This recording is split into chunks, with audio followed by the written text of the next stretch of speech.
Hello coin collectors out there, welcome back to the Big D Coins channel. Hopefully everyone is having a great day as always. In today's video we are going to look at these coins right here. We have a couple of 1971 Philadelphia Mint Lincoln Memorial pennies. We have a 1971 Denver Mint Lincoln Memorial penny, and we'll talk about the value of these coins. And there are actually 4 different era coins associated with 1971 that are called out in the Cherry Picker's Guide to Rare Die and Variety Coins, and those coins are also listed on the PCGS Price Guide website. So we'll talk about the values of these with the error and without the error, and we will talk about this coin right here. It's a 1971 Denver Mint Kennedy half dollar and a 1971 Philadelphia Mint Kennedy half dollar. So 71 was the first year, unfortunately, that they took the silver out of the Kennedy half dollars completely. So they're 40% silver in 1970,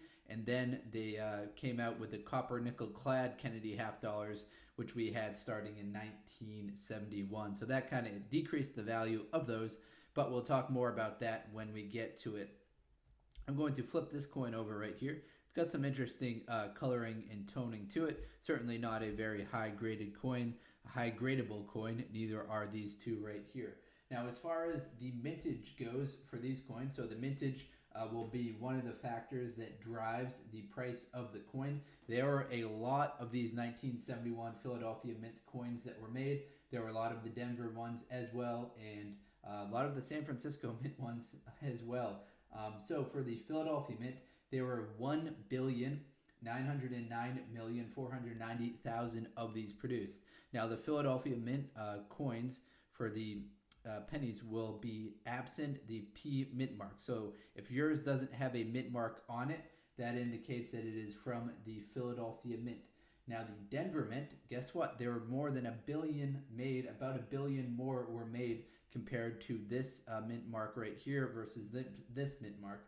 So there were 2,911,000,000 of the 1971 Denver Mint coins that were made. There were also some 1971 San Francisco mints, not too many of them though. There were only 525 million. So I don't have the San Francisco Mint in front of me right here. The mintages on that one are much lower.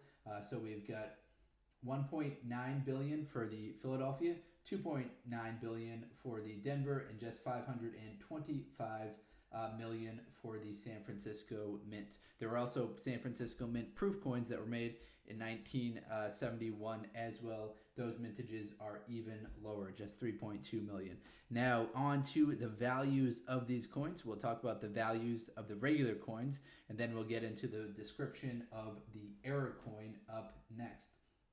So at a mint state 65, which is a very high grade, the scale goes all the way up until 70, but the 1971 Philadelphia Mint, those will be worth 60 cents, and the 1971 Denver Mint will be worth 50 cents, so a little bit less, and the 1971 S Mint will be worth 50 cents as well. Now those aren't very high prices because the incredible high mintage of these coins. So there are so many of them that were produced that even if yours is in a mint state condition, it's not even worth getting your coin graded, unfortunately. Let's talk about those error coins. So I'm using the Cherry Picker's Guide to Rare Die and Variety Coins as a reference for this, and they have listed 4 different error coins associated with 1971. One of them is for the 1971 Philadelphia Mint coin, and then 3 of them are for the 1971 S proof coin. So what we're looking for the 1971 is a Philadelphia Mint, is a doubled dyed obverse. So the obverse will be the front side of the coin. I'm just going to move those 2 out of the way, and we'll focus in on one at a time. Adjust the lighting and the zoom for you. So we're looking at the 1971 right here. The 1971 double die obverse, their strong doubling is evident on Liberty and In God We Trust, with slight doubling on the date. Now that has a mint state, for that error, for a mint state 65, that's going to be worth $300. So keep in mind, your coin has to be uncirculated for it to be in the mint state grade, and it has to be struck pretty well to get the mint state 65 grade.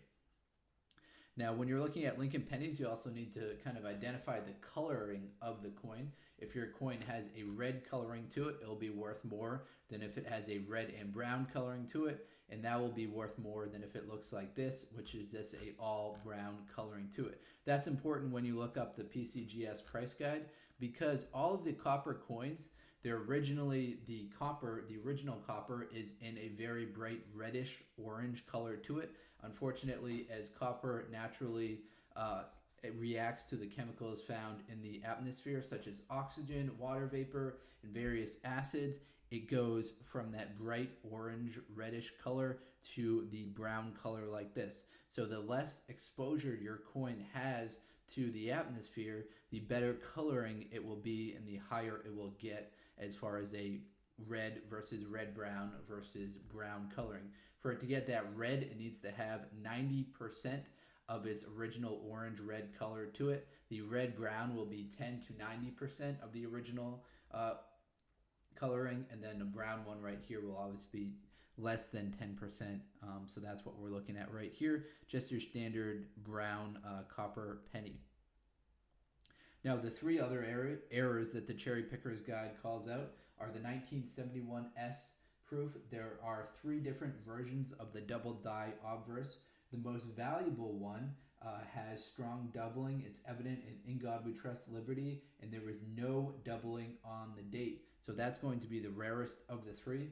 Just keep in mind that you'll want to look for the other ones as well, because those can sell for more than face value. But this one right here, which is numbered, I'm not sure if this will help anyone, but FS01 1971S-102. So that's the official name of that specific error. Check out strong doubling evident on In God We Trust and Liberty. And there is no doubling on the date. The best way you can look for a doubled dyed, so it's going to be on the obverse side. Double dyed obverse is get out a magnifying glass. This one's, there we go, so we can see it even better like this. So check out the dates, check out the lettering going around the outside. If your coin's in great condition, it can really amplify the value of it by having that double dyed error coin. Now those will be rare and those will be valuable, so they're harder to find. They're not like the standard ones like this, in which there are 1 billion of these and 2 billion of these made. All right, now let's transition into that 1971. We have both the Philadelphia Mint and the Denver Mint Kennedy half dollars to share with you, to briefly talk about. Now, the values associated with these ones, unfortunately, are much lower than the year before, because the year before had 40% silver in the Kennedy half dollars, so at a 40% silver to them. So these ones right here, they took out the silver. These are just the copper nickel clad combination for the Kennedy half dollar. In 1971, there were 155 million of them that are produced at the Philadelphia Mint, and 302 million produced at the Denver Mint. At a mid-state 63, these will be worth $3. There were also 3.2 million proof coins that were produced in 1971 at the San Francisco Mint.